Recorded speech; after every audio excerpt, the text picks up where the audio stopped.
1.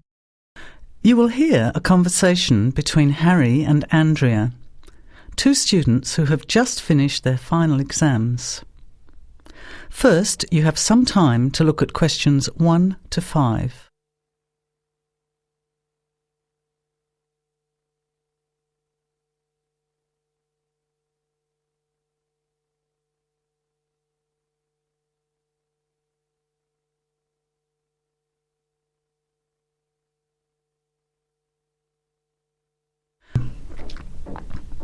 Listen carefully to the conversation and answer questions 1 to 5. Hi Andrea, how are you feeling now that exams are over? It's fantastic to have finished, isn't it? And to sleep in every morning. What about you? Well, I've been catching up on sleep too, but I've got a lot to do before I leave for England. Perhaps you could give me some advice.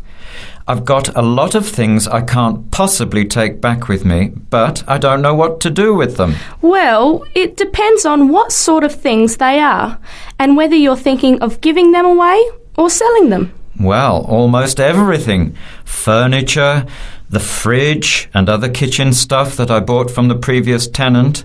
But the new people have already got what they need, so they're not interested in buying stuff from me. I can't afford to give it away, but I'm not sure how to sell it all. Oh, and there are some clothes and books as well. Why can't you take them? The books are really heavy. It's so expensive if you exceed the airline baggage allowance. And the clothes just won't all fit in my suitcase. It's amazing how much stuff I've accumulated since I've been here. Anyway, I don't think I'll need as many summer clothes in England as I have here in Australia. I see. Well, there are several alternatives. First of all, you could put up notices around the university about the books. You know, on the notice boards in the Student Union building and in the economics department. Anywhere second and third year students will see them. People are always keen to buy cheap textbooks. OK, what should I say on the notices? Just put the titles, authors and price you want, your name of course, and maybe put your phone number on those little tear-off tags. That's a good idea. And what about the furniture? You could try doing the same thing, but usually students are away all summer, so they don't want to buy furniture now. Another place to try might be a second-hand shop. Someone from the shop will usually come around and give you a free quote, and then you can decide. But you don't usually get much money for that sort of stuff.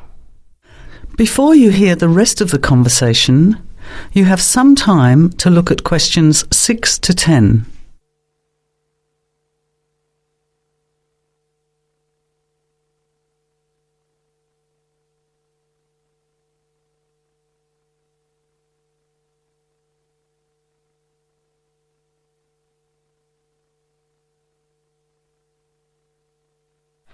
Another alternative is to put an advertisement in the Trading Post.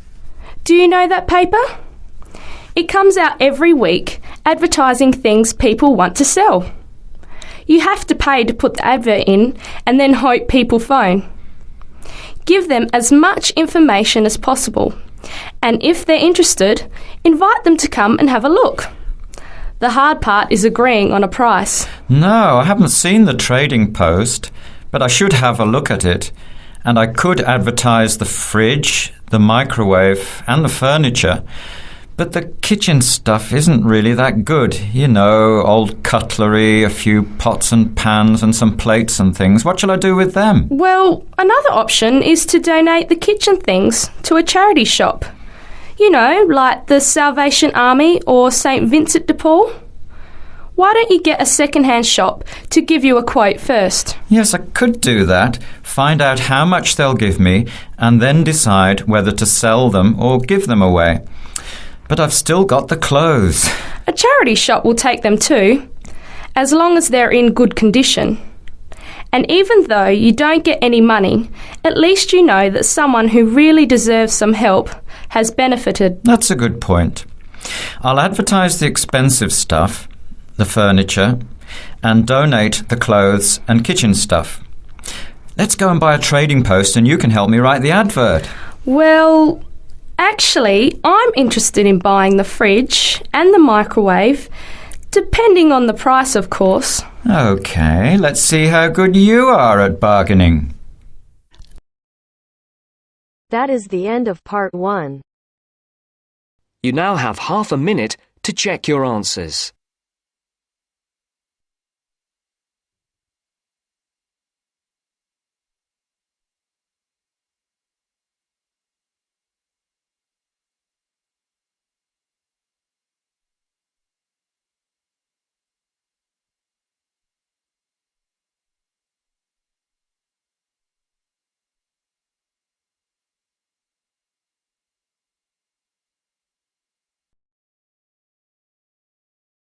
Now turns to part 2. Part 2. You will hear a committee member giving a talk to a nature club about coming events. First, you have some time to look at questions 11 to 15.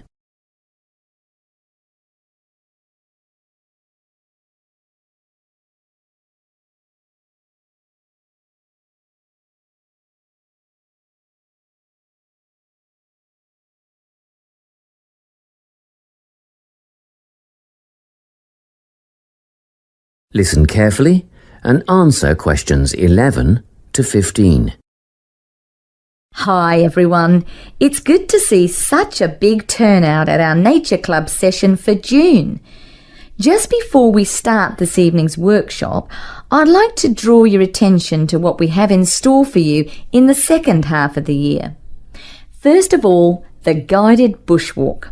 This is always a favourite. Starting out on the Springvale Plateau and continuing down into a section of the State Conservation Area. Last year, we invited children aged 8 and over if they came with a parent, but the track has been washed out in a few places since then and it can be quite rough. So, this year we considered restricting it to adults only. However, on reconsideration, the committee has now decided to recommend it for all bushwalkers who are over the age of 12. Another very popular option is the bird observation walk. We'll be searching for both migratory and native birds as we walk through tidal marshlands and mangroves, and you can expect to get your feet uncomfortably wet and muddy if you don't wear rubber boots. These are a must. The leader will have a strong pair of binoculars, so we'll rely on her to name the species for us. And we've ordered some bird identification books that you may wish to purchase at a later date. From the bush to the swamp and now to the sand dunes. Our leader will help us identify plants native to the local area as well as some invasive weed species. We'll be asking for volunteers to help pull out the weeds where possible, so a pair of sturdy gardening gloves is essential.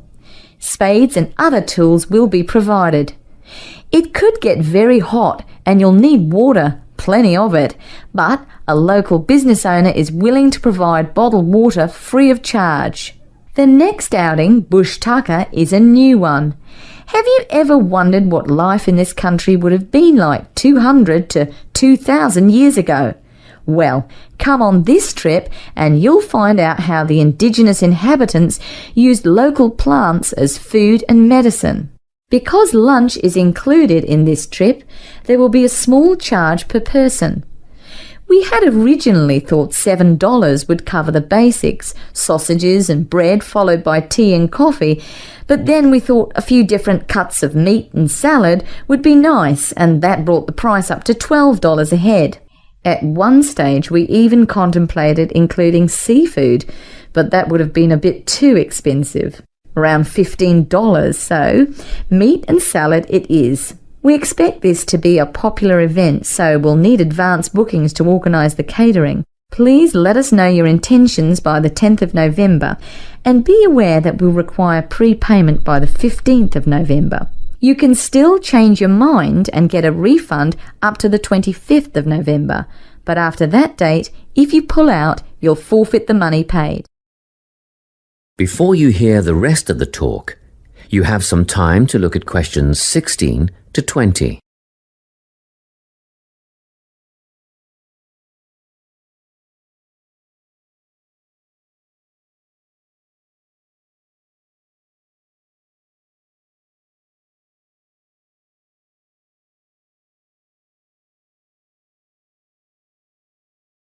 Now listen and answer questions 16 to 20.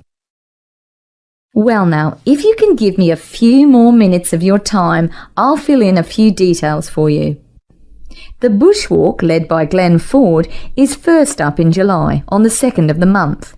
It'll start from Springvale as usual, but this year we'll be setting off in the morning at 9:15 and we'll get back at 1 in the afternoon. The birdwatching expedition is on the 10th of September at Camford, and the leader is the president of the Nature Club, our very own Joy Black. If you have any questions at all about bird life, Joy is the person to ask. This is a twilight outing from 4:30 to 6:30. Next up is the trip to the sand dunes on the 26th of November with Rex Rose.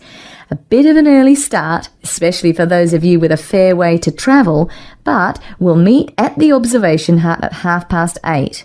That's the observation hut, 8:30 till 10:30.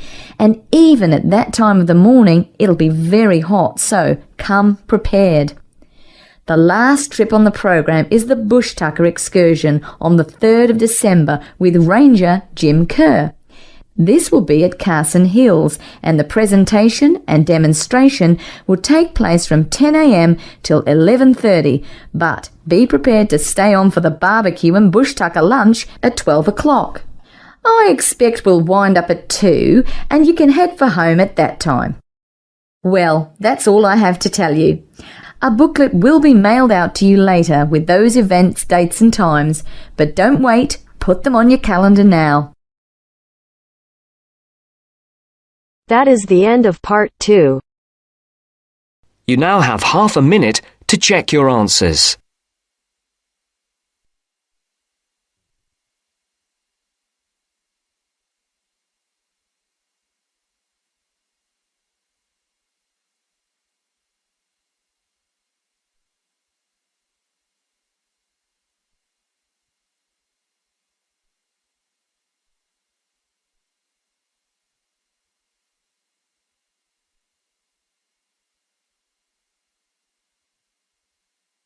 Now turns to part 3. Part 3. You are going to hear a lecture about dining services. First, you have some time to look at questions 21 to 24.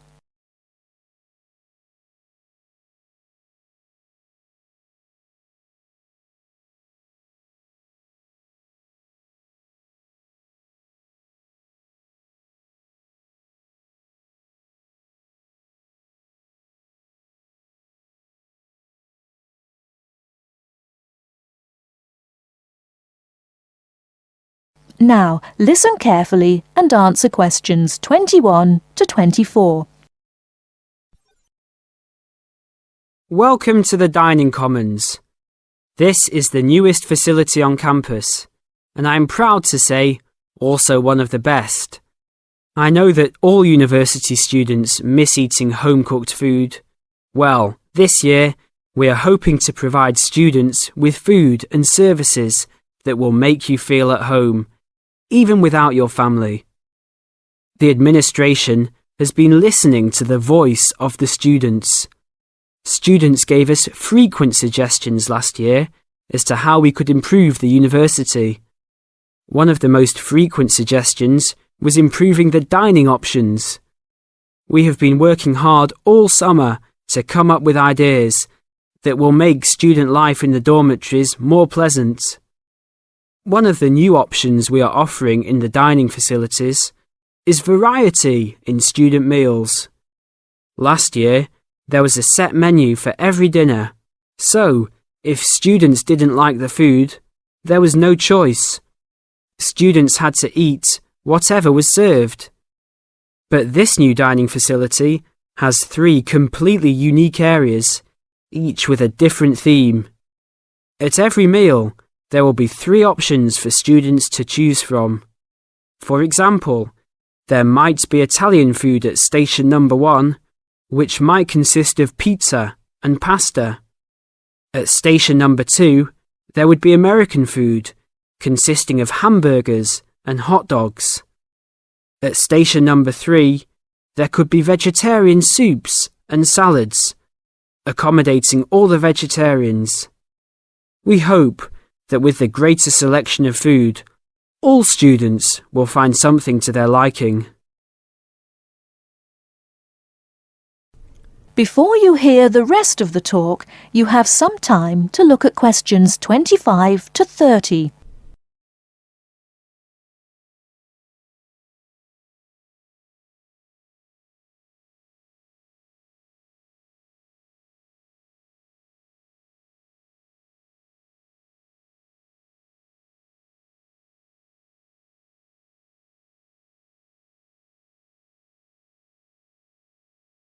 Now listen and answer questions 25 to 30. Not only will students have more options, the food will also be better. Each section of the facility will have a head chef. These are real chefs that have been trained in culinary school and have been hired specifically by the school to work in the dining facilities. All of the chefs have a speciality. The school is hoping that these chefs will prepare better tasting and more nutritious food. Every student will be able to make suggestions and also give their input as to which menus taste better. Last year, many students complained that the dining facilities didn't have very convenient hours. This year, we hope to change that. We will open for breakfast at 6 a.m. to accommodate all the early risers. In the evenings, we will open until midnight for all the students that like to go for a late night snack. The afternoons will still remain closed, but we will have a student store open that will provide all students with drinks and fruit. The student store will be open every day from 2 p.m. to 5 p.m. Every student that has paid full tuition and dormitory fees has already paid for their dining facility fees. Students can eat at any time and in any amount for free. If you are a student that does not live in a dormitory, you can still purchase a dining facility card. This card will entitle you to the full services of the dining facility. This card is available only for students and is not open to the general public. If you are not a student and wish to dine here, you must purchase meals at the door. There are a few rules to follow. Even though we do not limit the amount of food that can be taken, we do not want students to waste food. Please do not take more than you can eat. Also, every student must clean his or her own trays and plates. We will provide plates and trays for student use, but please do not abuse these items. Please do not leave your plates on the tables. Your parents are not here to clean up after you anymore, so I hope all students will be responsible. Thank you for your attention and enjoy the upcoming year. That is the end of part 3. You now have half a minute to check your answers.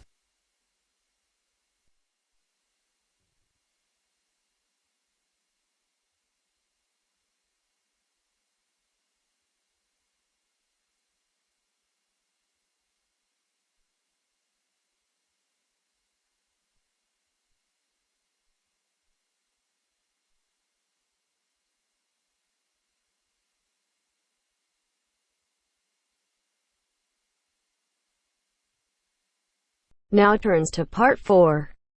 Part 4. This is Jane Frost with this morning's edition of Wake Up with Frost. First, you have some time to look at questions 31 to 40.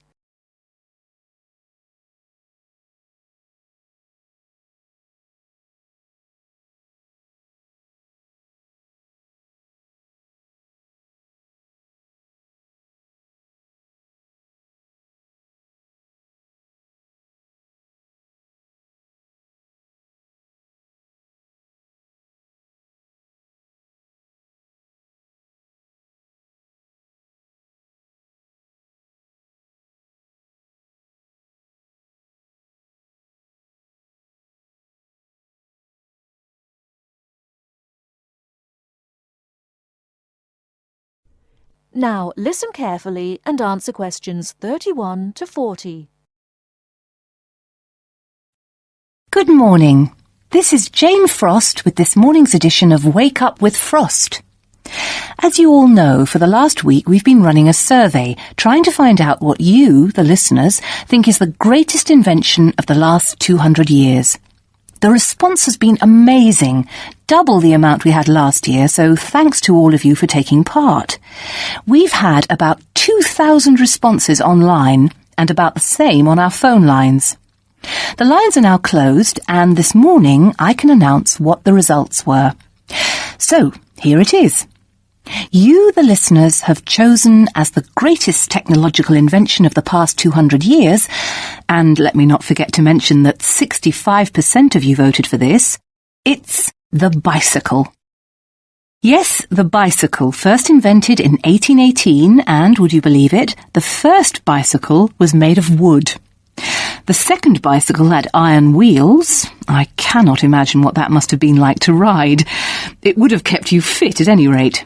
But for me, the best thing about the bicycle was what it did for women's rights. Yes, in the 1890s, it was the bicycle that meant women could change their clothing, start wearing trousers or pantaloons as they were known. Before then, women's clothes had been really uncomfortable, and I'd imagine quite difficult to breathe in. So, thanks to the ordinary bicycle, it was not only the man who wore the trousers in a home. Instead, women could now feel far more equal to their male contemporaries. And I'm sure you'll agree, the bicycle is a great way to get regular exercise, and of course, it's much better for the environment.